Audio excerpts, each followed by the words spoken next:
Hello friends, नमस्कार, good evening. आप सभी का बहुत बहुत स्वागत है आपके अपने channel triple C by study पर। आइए स्टार्ट करते हैं आज के इस क्लास को। आज की इस क्लास में टॉप 50 प्रश्नों को शामिल किया है। ये सभी प्रश्न आपके होने वाले ट्रिपल सी एग्जाम के लिए काफ़ी इंपॉर्टेंट हैं। सो आप सभी इस क्लास को लास्ट तक अवश्य देखें। और जो भी साथी क्लास में आ चुके हैं, आप सभी एक बार सेशन को शेयर कर दें ताकि और भी बच्चे और भी साथी इस क्लास को ज्वाइन कर पाएँ। बाकी सभी अपने मॉक टेस्ट भी करते रहें। मॉक टेस्ट आप www.triplec-byfish.com पर कर सकते हैं। बहुत सारे मॉक टेस्ट यहाँ पर आप सभी के लिए अवेलेबल हैं।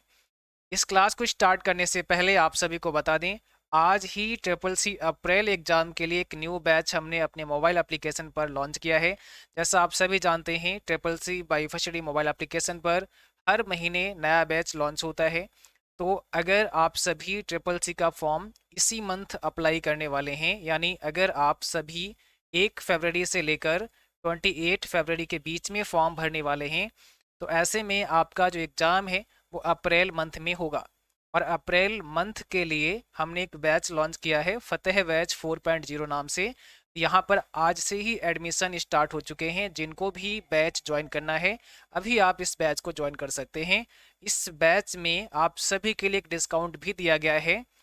तो इस ऑफर में केवल टॉप 50 बच्चों के लिए है, यानी शुरुआत के जो 50 बच्चे होंगे उनके लिए ये बैच 349 रुपये में मिलेगा। इसके बाद में फिर इसका प्राइस 399 हो जाएगा। ठीक है, तो अभी फटाफट से इस बैच में आप ज्वाइन हो सकते हैं। इस बैच में क्या क्या पढ़ाया जाएगा, डिटेल में वीडियो हमने दिया है। डिस्क्रिप्शन बॉक्स में लिंक आपको मिल जाएगा, जहां से आप लोग देख सकते हैं। चलिए आगे बढ़ते हैं। और बहुत ही जल्द आप सभी के लिए एक ऐसा बैच आने वाला है जो आप सभी के कॉम्पिटिटिव एग्जाम के लिए होगा। आप किसी भी एग्जाम में बैठ रहे हैं जहां पर कंप्यूटर आपसे पूछा जाता है, तो आप इस बैच को ज्वाइन कर सकते हैं। एडमिशन यहां पर भी स्टार्ट हो चुके हैं। यहां पर ईपीपीसीएल TG2 हो, आपका एसएससी CGL हो, बिहार सिविल कोर्ट है, दिल्ली पुलिस है, SSC CHSL है, या फिर MP पटवारी है, या अदर जो भी आपके कॉम्पिटिटिव एग्जाम हैं जहां पर भी कंप्यूटर आता है, तो आप इस बैच को ज्वाइन कर सकते हैं। इसके बारे में डिटेल वीडियो कल आप सभी को मिलेगा सुबह 7 बजे। तो उसको आप देखेंगे, समझेंगे कि इसमें क्या क्या पढ़ाया जाएगा। उसके बाद में जो भी बच्चे इस बैच को लेना चाहेंगे तो ज्वाइन कर सकते हैं। ठीक है, चलिए स्टार्ट करते हैं। आज का सबसे पहला प्रश्न आपके स्क्रीन पर आ चुका है और यहाँ पर आपसे पूछा गया है, स्पैम क्या है। अब ये सवाल भी आपके ट्रिपल्स एग्जाम में कई बार पूछा जाता है कि स्पैम क्या होता है, व्हाट इज स्पैम। स्पैम क्या होता है? एक वायरस होता है, एक सॉफ्टवेयर होता है, एक अनचाहा ईमेल होता है, या उपरोक्त सभी। देखिए, स्पैम जो शब्द है, ये ध्यान रखना है। जब भी आपका ईमेल पर कोई भी मैसेज आता है, कोई मेल आता है, और कई बार क्या होता है, बहुत सारे मेल किसी के थ्रू आपके पास भेजे जाते हैं जो कि अनसोलिस्टेड कहलाते हैं, यानी अवांछित मेल होते हैं।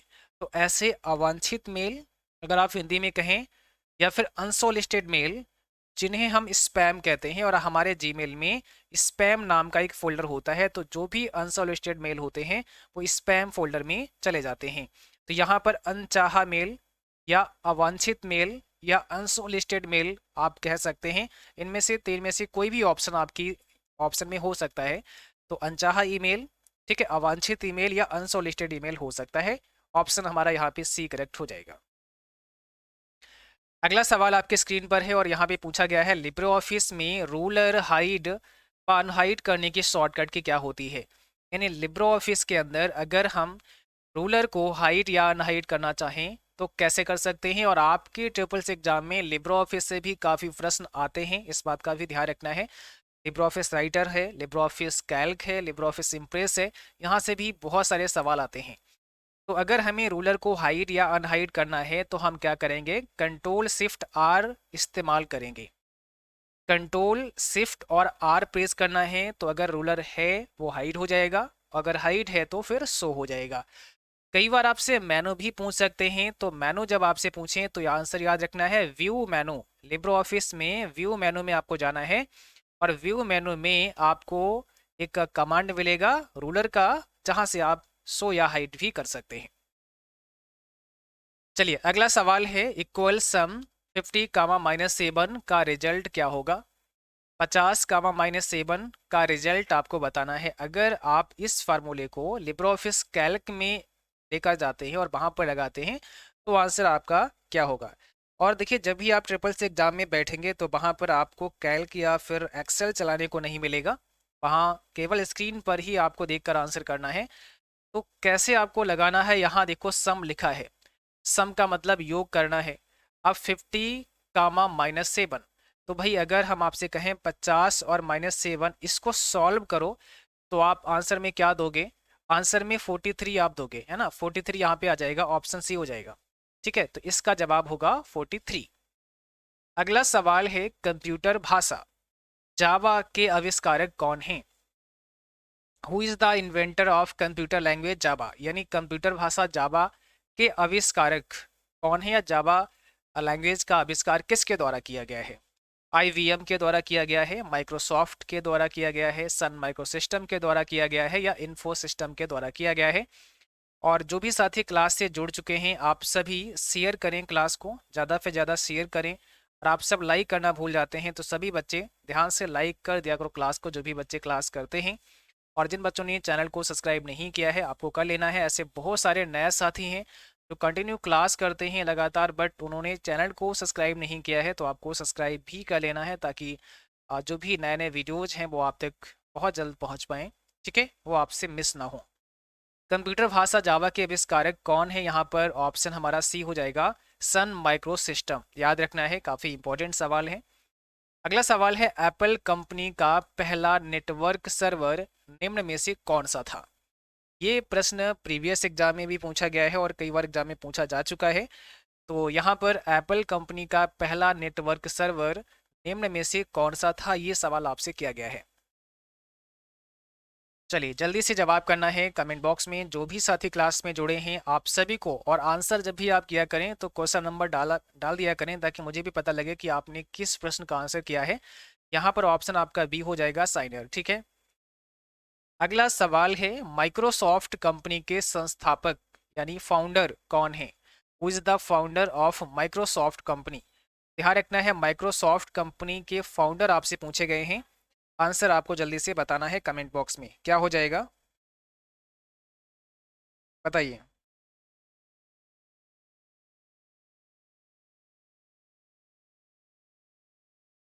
यहाँ पर सही जवाब है option B, Bill Gates. Microsoft company के फाउंडर कौन है? बिल गेट्स हैं, ऑप्शन नंबर बी हमारा करेक्ट हो जाएगा। अगला सवाल है एक निवल कितने बिट के बराबर होता है? एक निवल कितने बिट के बराबर होता है? आंसर आपको देना है, बताइए राइट आंसर क्या होगा। यहाँ बात एक निवल की गई है, तो एक जो निवल होता है उसमें कितने बिट होते हैं? ठीक है, तो 4 बिट होते हैं, यानी एक 4 बिट जहां होंगे, ठीक है ना, 4 बिट जहां होंगे वहां क्या होगा, एक निवल हो जाएगा। जहां पर 8 बिट होंगे वहां क्या होगा, एक वाइट हो जाएगा। ये बात ध्यान रखना है। तो अगर पूछा जाए एक वाइट में कितने बिट होते हैं, 8 बिट होते हैं। एक निवल में कितने बिट होते हैं, 4 बिट होते हैं। ठीक है, ऑप्शन हमारे यहाँ पे क्या होगा, बी हो जाएगा। अगला सवाल है सीवीवी का पूर्ण रूप क्या होता है, यानी सीवीवी का फुल फॉर्म क्या होता है? ये सवाल आपके डेबिट कार्ड से संबंधित है। आप अगर अपना जो डेबिट कार्ड आपके पास है, जिसे आप एटीएम कार्ड के नाम से भी जानते हैं, डेबिट कार्ड या एटीएम कार्ड में अगर आप बैक साइड में देखेंगे, कार्ड के पीछे आप देखोगे तो कार्ड के पीछे एक ऐसे पट्टी होती है और इस पट्टी में यहाँ पर क्या होता है, 3 डिजिट का एक कोड होता है जिसे हम सीवीवी का नाम देते हैं। तो यहाँ इसका मतलब होता है कार्ड वेरिफिकेशन वैल्यू। क्या होता है, card verification value. Option number कौन सा हो जाएगा, सी करेक्ट हो जाएगा। ये जो कार्ड वेरिफिकेशन वैल्यू होता है कितने डिजिट का होता है, ये सवाल भी कई बार पूछता है, तो 3 डिजिट का होता है। यानी ये जो कार्ड वेरिफिकेशन वैल्यू है इसमें अंक कितने होते हैं, 3 डिजिट का होता है। लेकिन एक बात आपको अपनी कॉपी पर नोट डाउन कर लेनी है, बहुत इंपॉर्टेंट है। कई बार आपके एग्जाम में पूछता है अमेरिकन एक्सप्रेस कार्ड, ऐसे पूछेगा, अमेरिकन एक्सप्रेस कार्ड में सीवीवी का डिजिट पूछेगा तो याद रखना है 4 डिजिट हो जाएगा। अगर अमेरिकन एक्सप्रेस कार्ड में सीवीवी का डिजिट पूछे तो 4 डिजिट का होगा, अदरवाइज आपका 3 डिजिट का होगा। अगला सवाल है आईएमपीएस सेवा की शुरुआत कब हुई? आईएमपीएस सर्विस कब शुरू हुई? आंसर आपको देना है, कौन सा यहाँ पे राइट आंसर हो जाएगा। आईएमपीएस सेवा की शुरुआत कभी? सभी बच्चे कमेंट बॉक्स में आंसर लिखेंगे। सही जवाब क्या हो जाएगा? राइट आंसर यहाँ पर होगा डी, 22 नवंबर 2010। 22 नवंबर 2010 को आईएमपीएस सर्विस स्टार्ट हुई। अगला सवाल है, लिब्रो ऑफिस में फुल स्क्रीन करने के लिए किस शॉर्टकट कुंजी का प्रयोग करते हैं? लिब्रो ऑफिस राइटर की बात की गई है यहाँ पे राइटर लिखा नहीं है, बट अगर आपसे राइटर की बात करें या फिर कैल्क की बात करें या फिर इम्प्रेस की बात करें, तो तीनों में ही एक ही शॉर्टकट की काम करती है। अगर हमें फुल स्क्रीन मोड में देखना है तो हम इसके लिए क्या कर सकते हैं? कंट्रोल शिफ्ट एफ का ऑप्शन दिया गया है। कंट्रोल शिफ्ट, यहाँ पे दो सेम हो गए हैं, कंट्रोल शिफ्ट एफ और एफ, और कंट्रोल शिफ्ट जे का ऑप्शन दिया गया है। तो अभी आपके पास अब दो ही ऑप्शन रह गए हैं। मान लिया चलो हम एक को हटा ही देते हैं। इन दो में से आपको बताना है कौन सा करेक्ट है। तो यहाँ पर आपका सी हो जाएगा, कंट्रोल शिफ्ट जे। कंट्रोल शिफ्ट जे का इस्तेमाल हम करते हैं फुल स्क्रीन करने के लिए। अगला सवाल है, कंप्यूटर स्क्रीन पर ब्लिंक करने वाले प्रतीक को कहते हैं? कंप्यूटर स्क्रीन पर एक ऐसा सिंबल आपने देखा होगा जो ब्लिंक करता रहता है, ब्लिंक करता है। तो ऐसे सिंबल का नाम क्या है? उसे हम माउस कहते हैं, उसे हम हार्ड ड्राइव कहते हैं, उसे हम पॉइंटर कहते हैं, उसे हम कर्सर कहते हैं। यहाँ पर करेक्ट आंसर क्या होगा? हमारा ऑप्शन डी हो जाएगा। हम कर्सर के नाम से जानते हैं। जब भी आप कुछ टाइप करते हैं तो इस टाइप से ब्लिंक करता है सिंबल, जिसे हम कर्सर कहते हैं। और जहाँ पर हमारे स्क्रीन में जहाँ पर भी कर्सर होता है, हम जब टाइप करते हैं तो वहीं पर टाइप होना शुरू होता है। या किसी चीज़ को हम कॉपी पेस्ट करते हैं, तो जब हम कॉपी करके पेस्ट करते हैं तो जहाँ पर हमारा कर्सर होता है उसी स्थान पर पेस्ट होगा। और यहाँ पर आपसे पूछा गया है, वीजीए का फुल फॉर्म क्या होता है? What is the full form of VGA? ठीक है, वीजीए का फुल फॉर्म आपको बताना है।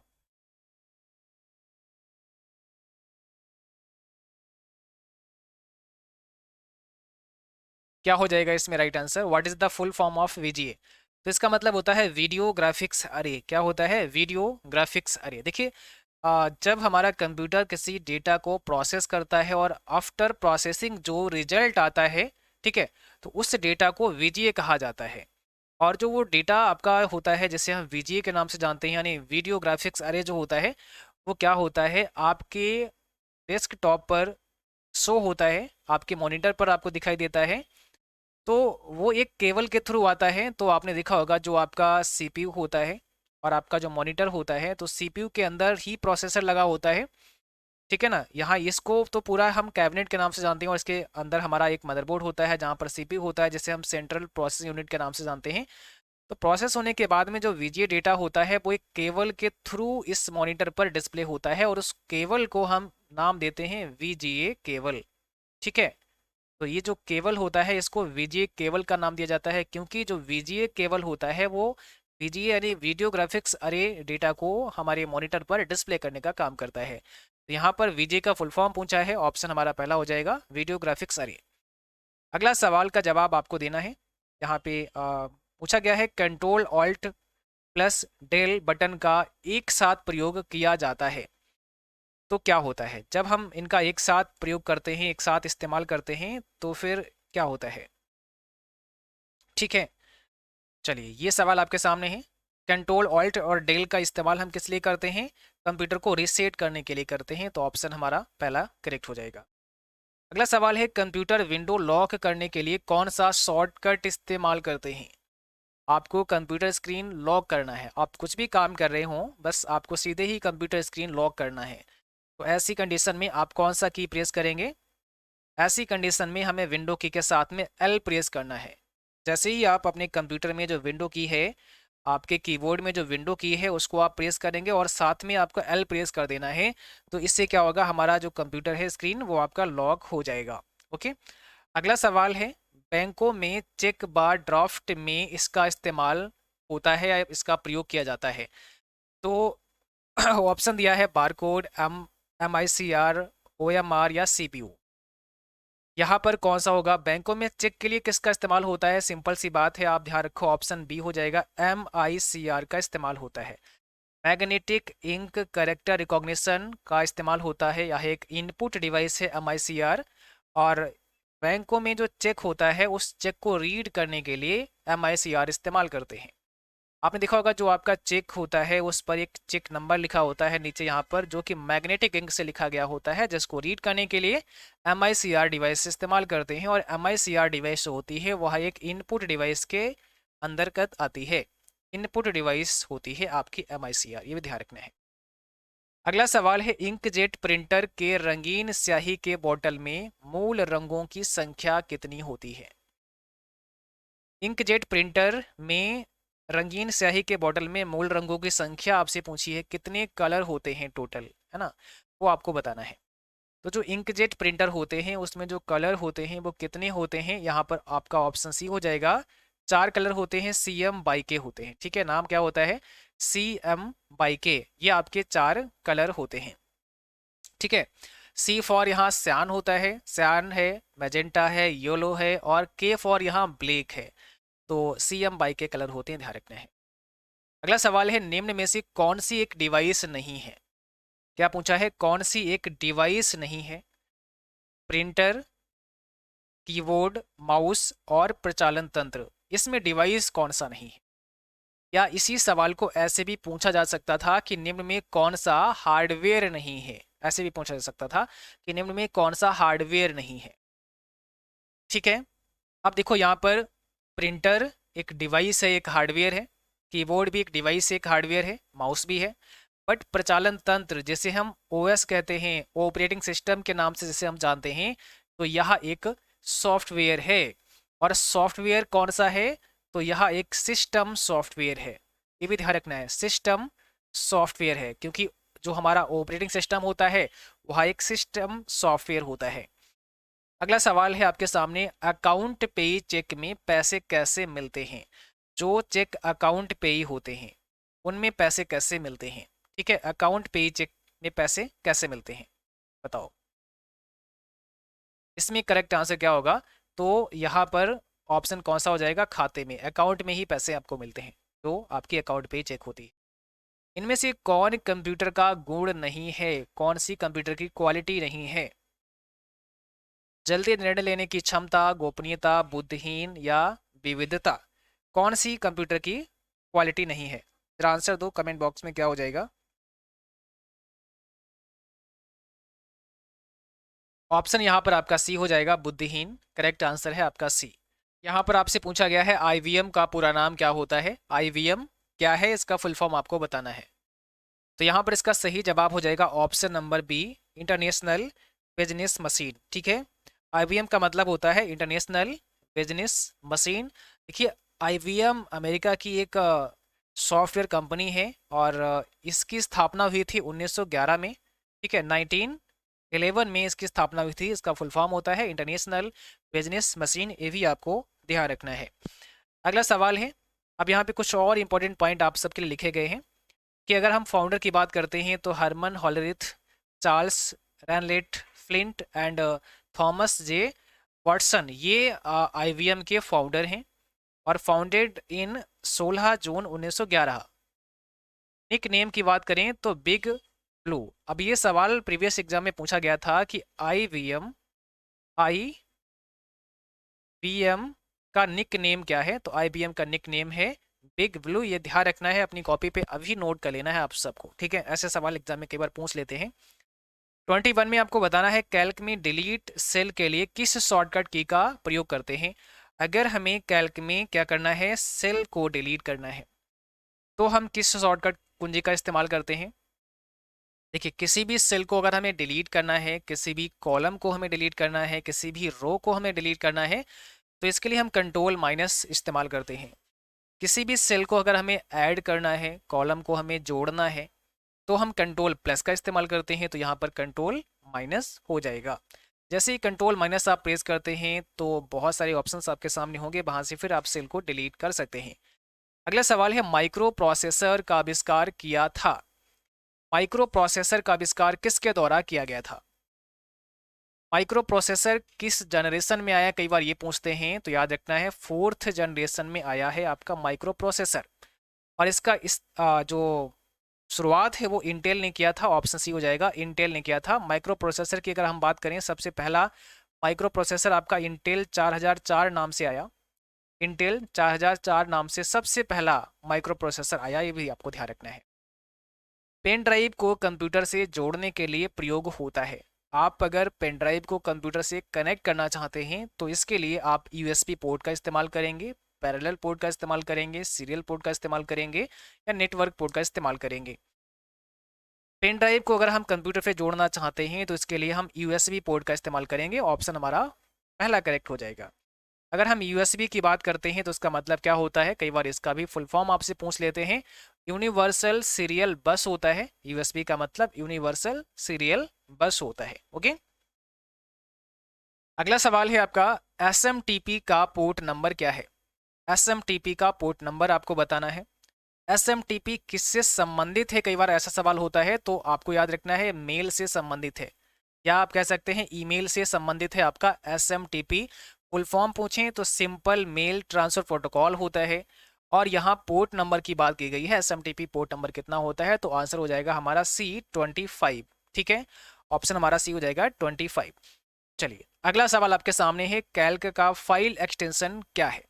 आप सबको जवाब करना है, कैल्क का फाइल एक्सटेंशन क्या होता है, जल्दी से बताइए कौन सा यहाँ पे राइट आंसर हो जाएगा। कैल्क की अगर हम बात करें, लिब्रियोफिस कैल्क की अगर हम बात करें तो जो एक्सटेंशन होता है, पहले देखो लिब्रियोफिस कैल्क को हम क्या कहते हैं, तो आपने कहा सर स्प्रेडशीट कहते हैं। स्प्रेडशीट होता है, स्प्रेडशीट है ना, तो स्प्रेडशीट का यस लिया गया है, यहाँ पर ओडीएस हो जाएगा। ये देखो ODS, dot ODS, open document और यस स्प्रेडशीट। तो याद रखना है कैल्क का क्या होगा, ओडीएस होगा। ओडीटी किसका होता है, राइटर का होता है, तो राइटर मतलब ये टेक्स्ट होता है, तो ओडीटी ओपन डॉक्यूमेंट टेक्स्ट। और पी मतलब प्रेजेंटेशन, तो ये आपका इम्प्रेस का होता है, ओडीपी ओपन डॉक्यूमेंट प्रेजेंटेशन। अगला सवाल है, वी टैग का इस्तेमाल किसके लिए किया जाता है? कि सवाल पूछा है आपसे 26 में, वी टैग का इस्तेमाल किसके लिए करते हैं? ये आपका क्वेश्चन है HTML से, है ना। और HTML का भी फुल फॉर्म कई बार आपसे एग्जाम में पूछते हैं, तो इसका मतलब होता है हाइपर टेक्स्ट मार्कअप लैंग्वेज। और जब HTML में आप प्रोग्रामिंग करते हैं, कोडिंग करते हैं, कोई वेब पेज डेवलप करते हैं, तो वहां पर अगर हमें किसी टेक्स्ट को बोल्ड करना होता है तो हम वी टैग इस्तेमाल करते हैं। तो यहाँ पर ऑप्शन पहला हो जाएगा। अगर हमें किसी टेक्स्ट को बोल्ड करना है तो हम क्या करते हैं, वी टैग का इस्तेमाल करते हैं। किसी टेक्स्ट को हमें अंडरलाइन करना है तो हम यू टैग का इस्तेमाल करते हैं, इटैलिक करना है तो आई टैग का इस्तेमाल करते हैं। इस प्रकार से हम टैग यूज करते हैं। अगला सवाल है, सी विजिल ऐप किससे संबंधित है? अब ये सवाल भी काफी पॉपुलर है, आपके एग्जाम में कई बार पूछा गया है। सी विजिल ऐप का संबंध किससे है? और आप अगर हमारे चैनल पर देखेंगे तो एक हमने वीडियो दिया है जहां पर हमने सभी एप्लीकेशन के बारे में बता रखा है, तो वहां से आप लोग उसको देख सकते हैं। जो भी गवर्नमेंट एप्लीकेशन है जो एग्जाम में पूछे जा सकते हैं, उस पर हम क्लास ऑलरेडी आपको करा चुके हैं। सी विजिल ऐप का संबंध किससे है? इलेक्शन कमीशन से है, ऑप्शन हमारा यहाँ पे सी हो जाएगा। इलेक्शन कमीशन से है सी विजिल एप्लीकेशन का संबंध। सही फार्मूला कौन सा है? 28 में आपको बताना है इसमें सही फार्मूला कौन सा है। एक ऐसा है जो कि सही नहीं है। पहली बात तो जब भी ऐसा सवाल हो तो एक बात आपको ध्यान रखना है, हमेशा फार्मूला हमारा इक्वल के सिंबल से शुरू होता है। अगर किसी में भी सिंबल नहीं दिया गया है तो फिर ये चीज़ आपको हटा देनी है, फिर इक्वल से कोई मतलब नहीं रह जाएगा, फिर कुछ और देखना है। बट अभी क्या है, इक्वल हमें भी देखना पड़ेगा। तो सही फार्मूला यहाँ पे कौन सा है? ऑप्शन बी हो जाएगा। देखो इक्वल है, 6 ब्रैकेट लगा है, 6 + 7 ब्रैकेट क्लोज किया गया है, स्टार 5 है। तो एक सही फार्मूला आपका यहाँ पर बी हो जाएगा। अगला सवाल है, IIoT का पूरा नाम क्या है, फुल फॉर्म क्या है? IIoT का मतलब क्या होता है? एक होता है IoT, आपने नाम सुना होगा IoT का, और एक होता है IIoT। IIoT होता है, इसे कहते हैं industrial internet of things, option B. क्या होता है? Industrial internet of things. और IoT का मतलब होता है इंटरनेट ऑफ थिंग्स, बस इंडस्ट्रियल हट जाएगा, केवल इंटरनेट ऑफ थिंग्स हो जाएगा। ओके, तो यहाँ पर आपका ऑप्शन बी करेक्ट है। IIoT का मतलब है इंडस्ट्रियल इंटरनेट ऑफ थिंग्स। और एक सवाल आपके एग्जाम में आता है कि सबसे पहला IoT डिवाइस कौन सा है, फर्स्ट IoT डिवाइस कौन सा है? तो ऑप्शन में कई बार आपको मिलता है कोको कोला वेंडिंग मशीन। अगर कोको कोला वेंडिंग मशीन दिया गया है तो वही करेक्ट होगा, नहीं तो फिर आपका ATM मशीन करेक्ट हो जाएगा। ATM मशीन, अब देख लेना है ATM मशीन दिया गया है या कोको कोला वेंडिंग मशीन दिया गया है, जो भी दिया गया है उसी के हिसाब से आपको आंसर करना है। लिब्रे राइटर में बुलेट के लिए किस शॉर्टकट कुंजी का इस्तेमाल करते हैं? बुलेट मतलब बुलेट पॉइंट ऐड करना है। इस प्रकार से जो बुलेट पॉइंट ऐड किए जाते हैं ये आपको ऐड करना है। तो आप कौन सा कुंजी प्रेस करोगे? आंसर आपको देना है, बताइए। यहाँ पर क्या हो जाएगा? ऑप्शन बी हो जाएगा। शिफ्ट के साथ में F12 हम प्रेस करते हैं बुलेट पॉइंट को इंसर्ट करने के लिए, तो शिफ्ट F12 हो जाएगा। अगर हमें नंबर लिस्ट इंसर्ट करना है तो हम केवल F12 प्रेस करते हैं, तो इससे क्या होगा? नंबर लिस्ट इंसर्ट हो जाएगा। जैसे 1 2 3 4 इस प्रकार से हमें ऐड करने होते हैं, तो F12 का हम प्रेस करते हैं। उमंग ऐप में जी से क्या आशय है? कई बार पूछता है उमंग ऐप में एन से क्या आशय है, कई बार पूछता है जी से क्या आशय है, कई बार पूछता है उमंग ऐप का फुल फॉर्म क्या होता है। तो अगर आपको फुल फॉर्म आती है तो सब ये बता दोगे, कोई दिक्कत होगी नहीं। उमंग मतलब unified mobile application for new age governance. तो न्यू एज गवर्नेंस, यहाँ जी का मतलब क्या हो जाएगा? गवर्नेंस हो जाएगा। ऑप्शन हमारा पहला करेक्ट होगा, गवर्नेंस। ओके, अगला सवाल है निम्नलिखित में से कौन सा विकल्प ईमेल में नहीं होता है? रिप्लाई, रिप्लाई ऑल, फॉरवर्ड या फॉरवर्ड ऑल। तो इसमें कौन सा आपका जो ऑप्शन है वो ईमेल में नहीं होता है? देखिए, रिप्लाई होता है, यस। रिप्लाई ऑल होता है, हाँ जी। फॉरवर्ड होता है बट फॉरवर्ड ऑल नहीं होता है। यहाँ पर हमारा डी हो जाएगा। अगला सवाल है यूपीआई का उपयोग करने के लिए निम्नलिखित शुल्क देना पड़ता है। यूपीआई का मतलब क्या होता है? यूनिफाइड पेमेंट्स इंटरफेस होता है, और इसका इस्तेमाल करने के लिए हमें कुछ शुल्क देना होता है, ऐसा यहाँ प्रश्न में बोला गया है, जो कि नीचे दिया गया है। अब इसमें आपको बताना है कि कौन सा करेक्ट आंसर है।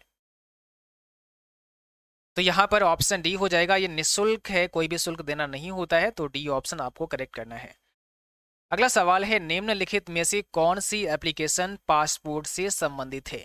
ऐसा कौन सा एप्लीकेशन है जो पासपोर्ट से संबंधित है? सेव पासपोर्ट, पासपोर्ट, पासपोर्ट सेवा या नन ऑफ दीज। यहाँ पर पासपोर्ट से संबंधित जो एप्लीकेशन है वो है पासपोर्ट सेवा। ऑप्शन सी करेक्ट हो जाएगा। अगला सवाल है निम्न में से कौन सा नेटवर्किंग डिवाइस नहीं है? राउटर, गेटवे, फायरवॉल या इसमें से कोई नहीं। कौन सा नेटवर्किंग डिवाइस नहीं है या फिर इससे संबंधित नहीं है, ऐसा आपसे पूछा जा सकता है। 35 आपके सामने है। और जो नए साथी क्लास से अभी भी जुड़े हैं, आप सभी सेशन को एक बार शेयर अवश्य करें, और जिन बच्चों ने क्लास को अभी तक लाइक नहीं किया है सभी को लाइक भी कर देना है। यहाँ पर ऑप्शन सी हो जाएगा, फायरवॉल। ठीक है, अगला सवाल है निम्न में से किस विकल्प का उपयोग लिब्रे ऑफिस राइटर की फाइल को पीडीएफ में बदलने के लिए किया जाता है? देखिए, लिब्रे ऑफिस राइटर में जो भी डॉक्यूमेंट आपने बनाया है, अगर आप उसको पीडीएफ में एक्सपोर्ट करना चाहते हैं तो आप किस ऑप्शन का यूज़ करेंगे, किस कमांड का यूज़ करेंगे? सेव एज पीडीएफ पे क्लिक करेंगे, इंपोर्ट एज पे क्लिक करेंगे, एक्सपोर्ट एज पीडीएफ पे क्लिक करेंगे, राइट एज पीडीएफ पे क्लिक करेंगे। कौन सा एक करेक्ट ऑप्शन है? देखिए, जब भी हम अपनी डॉक्यूमेंट को पीडीएफ में कन्वर्ट करना चाहते हैं लिब्रे ऑफिस राइटर में, तो हम एक्सपोर्ट एज पीडीएफ पे क्लिक करते हैं। एक्सपोर्ट एज पीडीएफ, ये ऑप्शन हमें फाइल मेनू में भी मिल जाएगा। हम फाइल मेनू पे क्लिक करेंगे और वहां पर फिर नीचे एक ऑप्शन दिखेगा एक्सपोर्ट एज पीडीएफ का, जहां पे क्लिक करके भी हम पीडीएफ फॉर्मेट में सेव कर सकते हैं। दूसरा, हमें स्टैंडर्ड टूल बार पर भी एक आइकन मिल जाता है। तो अगर आप स्टैंडर्ड टूल बार पर देखोगे तो वहां पर क्या होगा, एक आपको आइकन मिल जाएगा पीडीएफ का, जहां पर लिखा होता है एक्सपोर्ट एज पीडीएफ। वहां पे क्लिक कर दोगे तो भी आपका जो डॉक्यूमेंट है वो पीडीएफ में कन्वर्ट हो जाएगा। अगला सवाल है एसईटी का पूर्ण रूप क्या होता है, फुल फॉर्म क्या होता है? एसईटी का फुल फॉर्म क्या है, जल्दी से आपको कमेंट बॉक्स में लिखना है। एसईटी का यहाँ मतलब होगा secure electronic transaction. Option number पहला करेक्ट है, सिक्योर इलेक्ट्रॉनिक ट्रांजेक्शन, ये एसईटी का पूरा नाम है, फुल फॉर्म है। अगला सवाल है आरडी रैम का फुल फॉर्म क्या होता है? ये काफ़ी इंपॉर्टेंट है, पूछा है आपसे आरडी रैम का मतलब क्या है, फुल फॉर्म क्या है? What is the full form of RD RAM, बताइए। आरडी रैम का फुल फॉर्म आपको बताना है, कौन सा यहाँ पे करेक्ट आंसर हो जाएगा? करेक्ट आंसर है option B, Rambus dynamic random access memory होता है। आरडी रैम का मतलब होता है Rambus dynamic random access memory. Option B यहाँ पे करेक्ट हो जाएगा। अगला सवाल है, निम्न में से ई कॉमर्स कौन सा नहीं है? कौन सा ई कॉमर्स से संबंधित नहीं है? C2C है, B2C है, C2B है या फिर A2A है? तो देखिए, ई कॉमर्स मॉड्यूल अलग अलग हैं। जैसे C2C की बात करते हैं तो कस्टमर टू कस्टमर होता है, B2C की बात करते हैं तो बिजनेस टू कस्टमर होता है, और C2B की बात करते हैं तो कस्टमर टू बिजनेस होता है। लेकिन यहाँ A2A कोई भी ई कॉमर्स मॉड्यूल नहीं है, तो ऑप्शन डी करेक्ट करना है आपको। अगला सवाल है, IMF का फुल फॉर्म क्या होता है? IMF का फुल फॉर्म आपको बताना है, इसमें कौन सा राइट आंसर हो जाएगा? सही जवाब है ऑप्शन पहला, इंटरनेशनल मॉनेटरी फंड होता है। करेक्ट आंसर ऑप्शन पहला हो जाएगा। अगला सवाल है, यूएसएसडी का फुल फॉर्म क्या होता है? What is the full form of USSD? तो 41 में आपको यूएसएसडी का फुल फॉर्म बताना है। यूएसएसडी का मतलब होता है unstructured supplementary service data. Answer हमारा पहला करेक्ट है, अनस्ट्रक्चर्ड सप्लीमेंट्री सर्विस डेटा, ये आपका यूएसएसडी का पूरा नाम होता है, यानी फुल फॉर्म होता है। अगला सवाल है, विंडोज 10 को किस वर्ष लॉन्च किया गया? विंडोज 10 किस वर्ष लॉन्च किया गया? आंसर आपको देना है, 2012 में, 2013 में, 2014 में या 2015 में? बताइए, विंडोज 10 कब लॉन्च किया गया? यहाँ पर सही जवाब हो जाएगा ऑप्शन डी, 2015 में विंडोज 10 लॉन्च किया गया। अगला सवाल है, राइटर में मेल मर्ज विजार्ड किस मेनू में मिलता है? अगर हम देखें मेल मर्ज विजार्ड, ये कौन से मेनू के अंदर होता है? और ये सवाल काफ़ी इंपॉर्टेंट भी है कि ट्रिपल्स एग्जाम में लगभग सभी से पूछा जाता है, हर बार एग्जाम होता है और हर बार ये सवाल आपसे पूछा जाता है। मेल मर्ज विजार्ड का जो कमांड है ये टूल्स मेनू में मिलता है, और टूल्स मेनू बहुत इंपॉर्टेंट है। टूल्स मेनू को अच्छे से समझना है, उसमें कौन कौन से कमांड आते हैं। तो टूल्स मेनू के अंदर आपको मेल मर्ज विजार्ड का ऑप्शन मिलेगा। अगला सवाल है, FDDI का फुल फॉर्म क्या होता है? जो हमारा पैड बैच होता है उसमें हम पूरा डिटेल में आपको थ्योरी लेसन कराते हैं, चैप्टर नंबर 1 से लेकर चैप्टर नंबर 9 तक, जिसमें लिब्रे ऑफिस कैल्क, इम्प्रेस या फिर राइटर और अन्य जो भी आपके चैप्टर हैं सबको डिटेल में पढ़ाते हैं। मेनू वाइज आपको समझाते हैं कि कौन से मेनू के अंदर कौन सी कमांड होती है। तो जो भी बच्चे CCC का बैच लेना चाहते हैं, अगर आपका एग्ज़ाम मार्च में है तो आप मार्च बैच ज्वाइन कर सकते हैं, ठीक है। अगर आपका एग्ज़ाम अप्रैल में होने वाला है तो आप अप्रैल बैच ज्वाइन कर सकते हैं। मार्च बैच 3.0 नाम से है और ये 4.0 नाम से है, ठीक है। यहाँ पर आपको पूरा ही कंप्लीट कोर्स मिल जाएगा, और बाकी इस बैच के अंदर हमारे जो ई बुक्स वगैरह होते हैं तो सभी फ्री ई बुक यहाँ पे मिलते हैं आपको। टेस्ट सीरीज भी यहाँ पर मिलती हैं, और सभी क्लास, चाहे वो थ्योरी के लेसन हो चाहे वो आपके MCQ हो, उनके सब के नोट्स भी अवेलेबल रहते हैं। चलिए, 44 का आंसर आपको देना है। यहाँ पर ऑप्शन पहला है, फाइबर डिस्ट्रीब्यूटेड डेटा इंटरफेस होता है। अगला सवाल है, ARC नेट का पूरा नाम है, फुल फॉर्म है। ARC नेट का फुल फॉर्म क्या होता है? बताओ, ARC नेट का फुल फॉर्म क्या होता है? जल्दी से बताओ, करेक्ट आंसर दो। ऑप्शन बी है यहाँ पर, अटेस्ट रिसोर्स कंप्यूटर नेटवर्क होता है ARC का फुल फॉर्म। www का फुल फॉर्म क्या होता है? यानी 4 टाइम है आपका www, क्या होगा इसका पूरा नाम? तो इसका मतलब होता है world wide web form. Answer याद रखना है, सी हो जाएगा। राइटर में टेबल इंसर्ट करने की शॉर्टकट कुंजी क्या होती है? अगर आपसे पूछा जाए कि भाई राइटर में टेबल को डालना है और शॉर्टकट की से ही आपको टेबल इंसर्ट करवाना है, तो इसका शॉर्टकट की है कंट्रोल F12। जब भी आप कंट्रोल F12 प्रेस करते हैं तो टेबल इंसर्ट करने का बॉक्स आ जाता है, और वहां पर जब आप टेबल डालते हैं तो बाय डिफॉल्ट कितने कॉलम एंड कितने रो होते हैं? 2 कॉलम एंड 2 आपको रो मिलते हैं बाय डिफॉल्ट, बाकी फिर जितने चाहे उतने ऐड कर सकते हैं। लिब्रे ऑफिस राइटर में कमेंट इंसर्ट करने की शॉर्टकट की क्या होती है?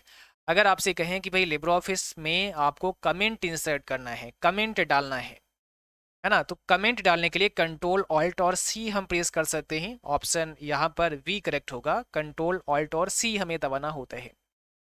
इम्प्रेस में टेक्स्ट बॉक्स के लिए कौन सी शॉर्टकट की प्रेस करते हैं? लिब्रे ऑफिस इम्प्रेस की स्लाइड में आप हैं और स्लाइड में कुछ लिखना चाहते हैं, तो हम उसके लिए एक टेक्स्ट बॉक्स बनाना चाहते हैं, तो टेक्स्ट बॉक्स अगर हमें लाना है तो हम F2 प्रेस कर सकते हैं, या इंसर्ट में जा सकते हैं, वहाँ पर भी ऑप्शन हमें मिल जाता है, कमांड मिल जाता है। बट अभी हमसे शॉर्टकट की पूछा है तो F2 हमें प्रेस करना होता है। इम्प्रेस में चार्ट इंसर्ट करने के लिए किस मेनू का चुनाव करेंगे? अगर हमें इम्प्रेस में चार्ट इंसर्ट करना है तो हम फाइल मेनू में जाएंगे, इंसर्ट मेनू में जाएंगे, टूल्स मेनू में जाएंगे या फॉर्मेट मेनू में जाएंगे। चार्ट इंसर्ट करने के लिए हम किस मेनू में जाते हैं? यहाँ पर सही जवाब क्या हो जाएगा? ऑप्शन बी हो जाएगा, इंसर्ट मेनू में जाते हैं। इंसर्ट मेनू में जाकर हम चार्ट को इंसर्ट करा सकते हैं, ऑप्शन बी हो जाएगा। और अभी कुछ और 1 से 2 प्रश्न आपके लिए हमने एक्स्ट्रा रखे थे इस क्लास में। तो 51 में आपसे पूछा गया है, आप अपने डिवाइस का IMEI नंबर पता करने के लिए कौन सा कोड डायल करेंगे? अगर आपको IMEI नंबर जानना है तो कौन सा कोड इस्तेमाल करते हैं? इंटरनेशनल मोबाइल इक्विपमेंट आइडेंटिटी, ये इसका फुल फॉर्म होता है IMEI का, सभी को ध्यान रखना है। और *#06# कोड हम यूज करते हैं। पहला ही ऑप्शन हमारा करेक्ट हो जाएगा, सबको ध्यान रखना है, काफ़ी इंपॉर्टेंट है। अगला सवाल है, आप कोई संदेश डिलीट करते हैं तो डिलीट किया हुआ संदेश कहाँ चला जाता है? आपने किसी भी मेल को डिलीट कर दिया और जैसे ही डिलीट कर देते हैं तो वो कहाँ चला जाता है? वो आपका ट्रैश फोल्डर में चला जाता है। जैसे आपके कंप्यूटर में रिसाइकल बिन का काम होता है, वैसे ही ईमेल के अंदर अगर आप देखेंगे, जीमेल में अगर आप देखेंगे तो ट्रैश फोल्डर होता है। कोई भी मेल डिलीट करते हैं वो ट्रैश में चला जाता है। और ट्रैश फोल्डर में जो ईमेल होता है हमारा, वो कितने दिनों तक रहता है, ये भी आपसे पूछता है। 30 डेज तक रहता है। ठीक है, तो आज का सेशन बस यहीं तक था। उम्मीद करता हूँ आप सभी को क्लास अच्छा लगा होगा।